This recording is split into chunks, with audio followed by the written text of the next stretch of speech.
हमारी सरकार ने जब से संविधान हत्या दिवस मनाने का निर्णय लिया है तो संविधान की रक्षा का स्वांग रचने वाले बहुरूपियों के हृदय में बड़ी वेदना शुरू हो गई है और वो ये कह रहे हैं कि 50 साल पुरानी बात की आवश्यकता क्यों है।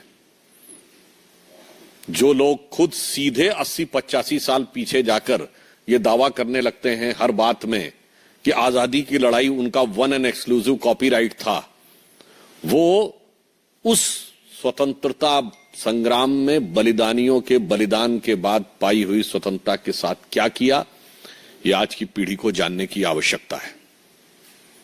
बहुत स्पष्ट रूप से मैं देश की जनता को याद दिलाना चाहता हूं, क्योंकि आज की डेट में जो लोग 60 या 62 वर्ष से कम आयु के हैं, उनकी लिविंग मेमोरी में या उनकी जीवंत स्मृति में आपातकाल का विषय नहीं है। आपातकाल वो था, संविधान की हत्या क्या होती है यह समझने की आवश्यकता है।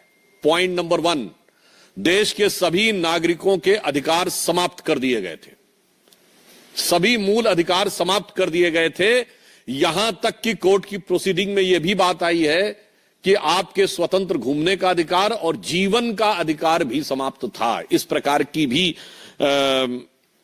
समाचार और सूचना आई थी कि अगर कोई किसी को गोली भी मार दी जाए और पुलिस कुछ भी कर रही हो तो मिलॉर्ड आप सिर्फ देखते रह सकते हैं।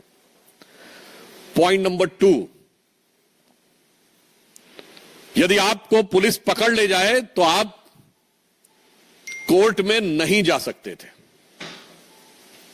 डीआईआर और मीसा दो ऐसे रूल थे, डिफेंस ऑफ इंडिया रूल और maintenance of internal security act, जिसके तहत आपको कोर्ट में जाने यानी बेल के लिए, बेल मिलना एक चीज है, बेल के लिए अप्लाई करने का अधिकार नहीं था।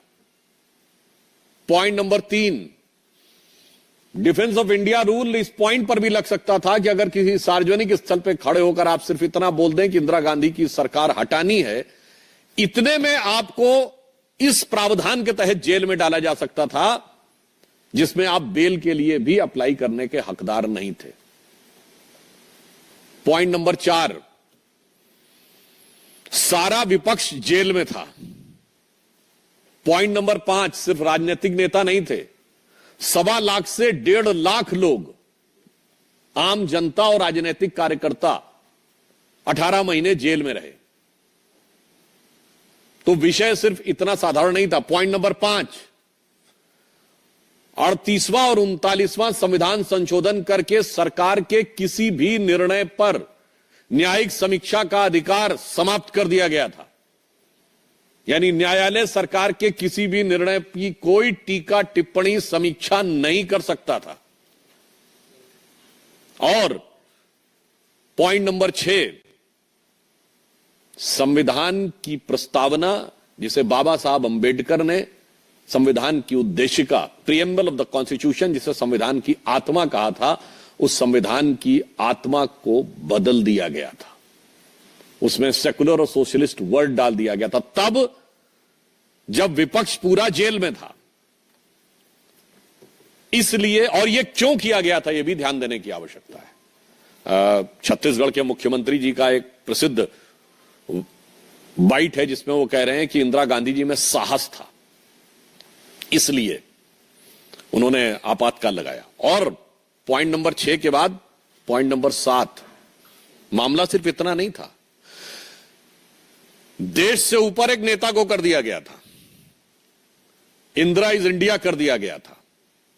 तो ये कांग्रेस के 7 कृत्यों के 7 जवाब हमें आज चाहिए।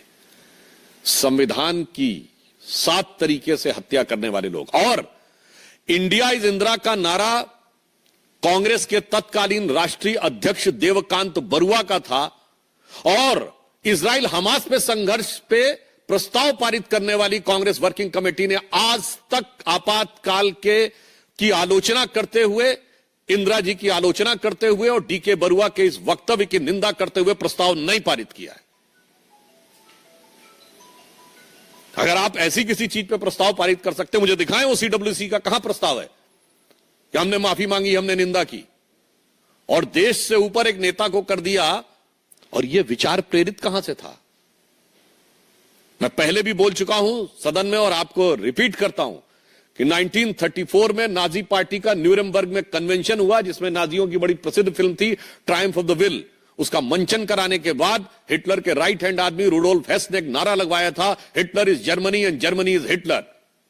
ठीक वही भाव, Indira is India and India is Indira. इसलिए संविधान की हत्या क्या होती है यह समझने की आवश्यकता है। और मैं एक और बात कहता हूं, यह तो सिर्फ उसकी पीक थी, यह हुआ क्यों था? महत्वपूर्ण बात यह भी है, यह हुआ क्यों था? आज शिवसेना के एक नेता संजय राउत जी ने यह कहा है कि आपातकाल इसलिए जरूरी था कि एनार्की हो गई थी। मैं पूछना चाहता हूं इंडी गठबंधन के लोगों से कि जयप्रकाश नारायण के नेतृत्व में हो रहा वह पवित्र जेपी आंदोलन एनार्की था? मैं लालू प्रसाद यादव जी से पूछना चाहता हूं, अखिलेश यादव जी से पूछना चाहता हूं कि आपके पिताजी मुलायम सिंह यादव जी एनार्की के हिस्से थे? सत्ता लोलुपता में आज अपने ऊपर आप अराजकता का स्टैंप भी लगाने को तैयार हो गए। और अब मैं बताना चाहता हूं कि वो एनार्की क्या थी, ये इमरजेंसी लगी क्यों थी। भारत के इतिहास में एक ही उदाहरण है जब किसी प्रधानमंत्री को चुनावी धांधली और चुनाव में भ्रष्टाचार का दोषी पाया गया। श्रीमती इंदिरा गांधी को इलाहाबाद उच्च न्यायालय के द्वारा, यह आरोप नहीं था, न्यायालय के द्वारा दोषी पाया गया और इस कारण से उनकी सदस्यता समाप्त कर दी गई। वो सुप्रीम कोर्ट गई, सुप्रीम कोर्ट ने कहा कि सदस्यता तो रहेगी परंतु आपकी सांसद के रूप में कोई काम नहीं कर सकती, 6 साल लड़ने प्रतिबंध था, आप सदन की कार्रवाई में भाग नहीं ले सकती, वोटिंग नहीं कर सकती। तब ये इमरजेंसी लगाकर वो जो संविधान का 38वां और 39वां संशोधन था वो रेट्रोस्पेक्टिवली लगाया गया, यानी भूतलक्षी प्रभाव से लगाया गया कि और प्रधानमंत्री पर कोई टिप्पणी कोर्ट नहीं कर सकता, प्रधानमंत्री के किसी निर्णय की कोई समीक्षा नहीं कर सकता। इसलिए संविधान की उस घनघोर और दुर्दांत हत्या की स्मृति के लिए यह आवश्यक है। और यह क्यों हुआ यह भी मैं बता देता हूं। ऐसा नहीं कि सब कुछ सिर्फ 1975 में हुआ, उससे पहले। और मैं एक और आज एक गंभीर सवाल करना चाहता हूं। बहुत सी फॉरेन की इंटेलिजेंस एजेंसीज की रिपोर्ट्स जो डिक्लासिफाइड हो चुकी हैं और कईयों ने पब्लिश भी किया है, मैं इस कैविएट के साथ बोल रहा हूं, कांग्रेस पार्टी को उसमें अगर आपत्ति है और हिम्मत है तो उन पर मुकदमा करना चाहिए। Mitrokhin's archive KGB and the world part 2 जिसमें भारत का उल्लेख है, उसमें तो क्या क्या वर्णन है कि इमरजेंसी के दौरान विदेश की शक्तियां किस ढंग से भारत की सत्ता को संचालित कर रही थीं, कहां कहां तक हस्तक्षेप कर रही थीं। क्यों नहीं तक कांग्रेस ने आज तक उन पर मुकदमा किया या आपत्ति की? तो मैं आज पूछना चाहता हूं कि आज ये जो बहुरूपिया स्वांग बनाकर आए हुए हैं, संदेह उत्पन्न होता है कि आज कौन सी शक्तियां संचालित कर रही हैं। क्योंकि ये चुनाव भारत के इतिहास का पहला चुनाव था जब किसी विदेश में बैठे हुए धन कुबेर ने बाकायदा बयान दिया था प्लेज करते हुए कि मैंने $1 बिलियन रखा हुआ है मोदी जी को सत्ता से बाहर करने के लिए। तो मैं इसलिए कह रहा हूं इमरजेंसी के समय में भी, और मैं कई किताबें गिना सकता हूं पर मैंने एक का नाम इसलिए लिया है कि इनको हिम्मत हो तो इनके उस पर जाकर प्रतिवाद करना चाहिए, जिसने कहा था कि उस समय किस सीमा तक सरकार पर शिकंजा था विदेशी शक्तियों का। अब उल्लेखनीय बात यह है कि आज वो सारे लोग जिनका खुद का के ऊपर जुल्म हुआ था वो जुल्म करने वाले के साथ खड़े हो गए। अब मैं याद दिलाना चाहता हूं यह प्रवृत्ति इनकी हमेशा से थी। जवाहरलाल नेहरू जी की सरकार के समय में पहला कॉन्स्टिट्यूशनल अमेंडमेंट किस बात के लिए हुआ था? अभिव्यक्ति की स्वतंत्रता को कर्टेल करने के लिए। और वो भी कब हुआ था? 1951 में, यानी जब तक चुनाव भी नहीं हुआ था। अरे भाई चुनाव होंगे तब लोग बोलना शुरू करेंगे तो आपको आपत्ति समझ में आती है। कॉन्स्टिट्यूएंट असेंबली के माध्यम से परिवर्तन कर दिया था, यह बात भूली जा सकती है क्या? और मैं कोट करना चाहता हूं, बाबा साहब अंबेडकर इतने दुखी हो गए थे और उनकी पीड़ा जो थी संविधान के साथ जिस प्रकार का छल किया गया था नेहरू जी की सरकार के द्वारा, उसे मैं वो शब्द जो उन्होंने उस पीड़ा में व्यक्त किए थे मैं उस शब्द यहां पर बोलना उचित नहीं समझता हूं, पर रेफरेंस आप लोगों को दे रहा हूं।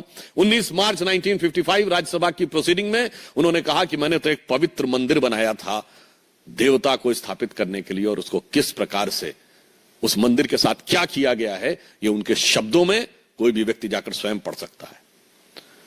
संविधान की हत्या उस समय होती थी कि यदि केवल एक आर्टिकल लिख दे कोई व्यक्ति कि मुझे नेहरू की कार्यशैली में हिटलर की छवि नजर आती है, तो मजरूर सुल्तानपुरी 2 साल जेल में रहते थे। संविधान की हत्या यह थी कि अगर किशोर कुमार यह कह दें कि मैं कांग्रेस के द्वारा प्रायोजित एक पब्लिक प्रोग्राम में नहीं जाऊंगा, तो ऑल इंडिया रेडियो पर सारे गाने बंद हो जाते थे।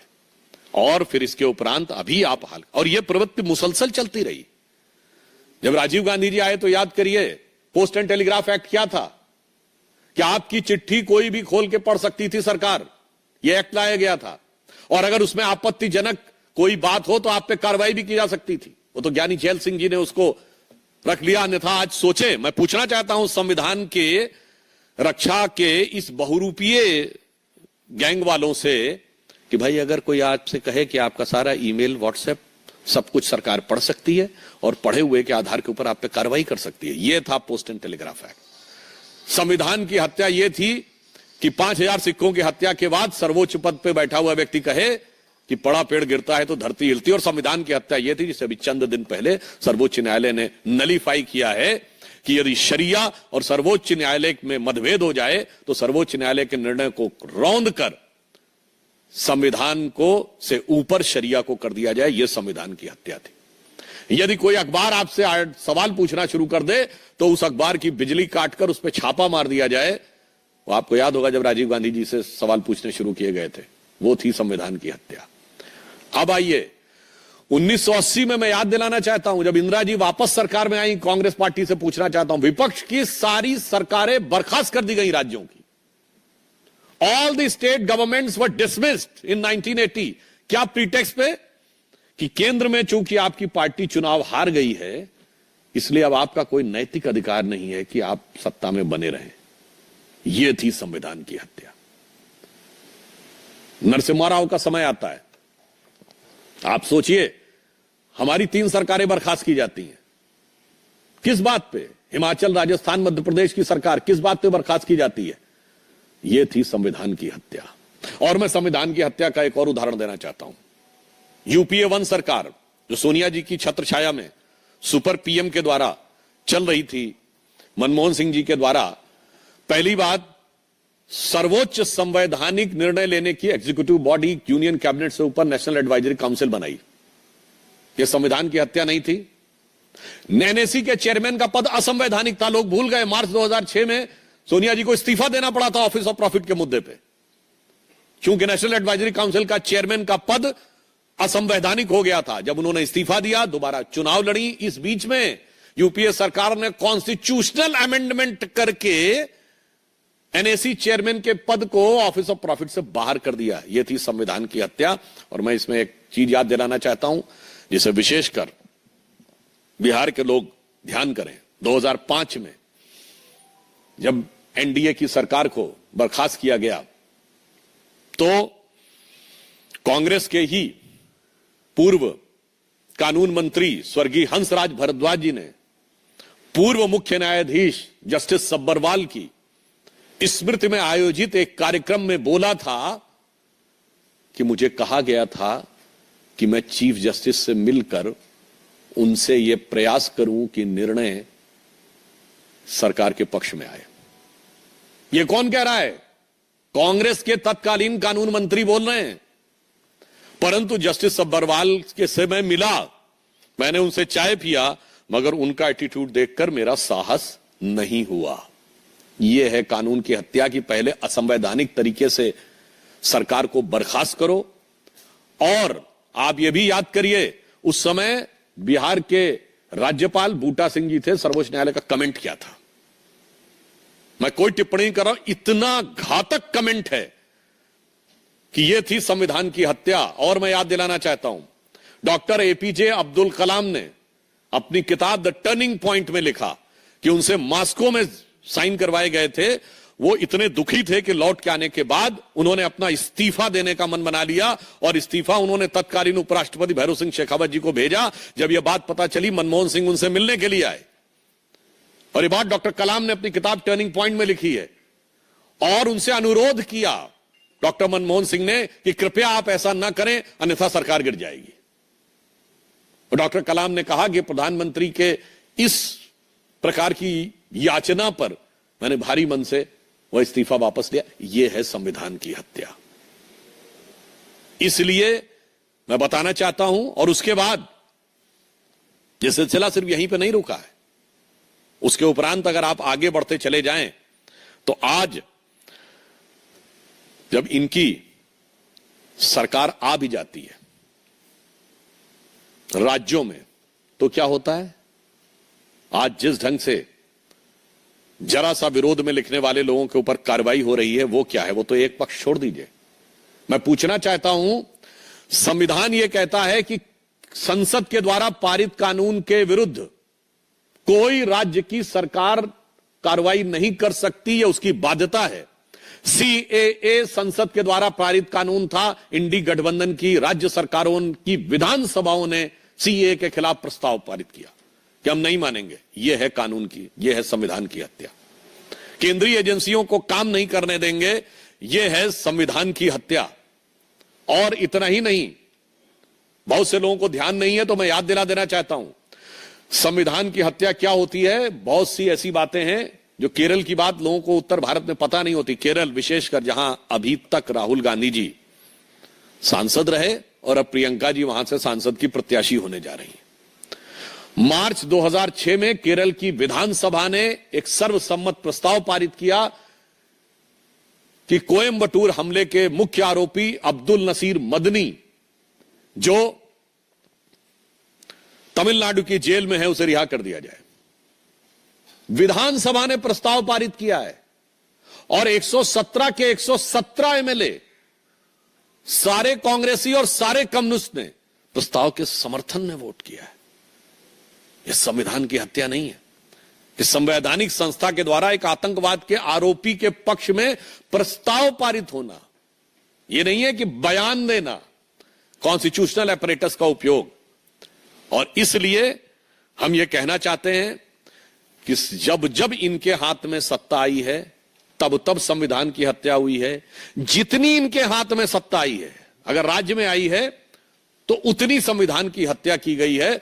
और 1975 उसका सबसे गहरा और काला अध्याय है। यह तो भारत की जनशक्ति की, भारत की लोकतंत्र की शक्ति की प्राण शक्ति थी, जिसने उसके ऊपर विजय प्राप्त करने में सफलता हासिल की। इसलिए मैं कहना चाहता हूं कि कल तक जो संविधान को की हत्या के मुसलसल गुनहगार हैं, कल तक संविधान की हत्या के जो मुसलसल गुनहगार हैं, वही आज संविधान बचाओ के फर्जी झंडा बरदार हैं। धन्यवाद। कंटिन्यूअस, मुसलसल, मुसल मतलब पूरा, मुसलसल मतलब कंटिन्यूटी, निरंतरता में। आनंद कांग्रेस अध्यक्ष मल्लिकार्जुन खड़गे ने इस पर ट्वीट किया है कि पिछले 10 सालों से आपकी सरकार ने हर दिन संविधान हत्या दिवस के रूप में ही मनाया। मुझे लगता है जब उनको इतना बताया जा चुका है। अच्छा चलिए, बाकी तो छोड़ दीजिए। खड़गे जी सदन के पटल पे खड़े होकर बोल चुके, मैं तो जो हूं सोनिया जी की वजह से हूं। ये बताइए, नेता प्रतिपक्ष बड़ा है या सांसद बड़ा है? और उन्हें याद नहीं है कि संविधान के द्वारा निर्धारित सर्वोच्च संस्था कैबिनेट का प्रस्ताव फाड़ने वाले, यह संविधान की हत्या नहीं है।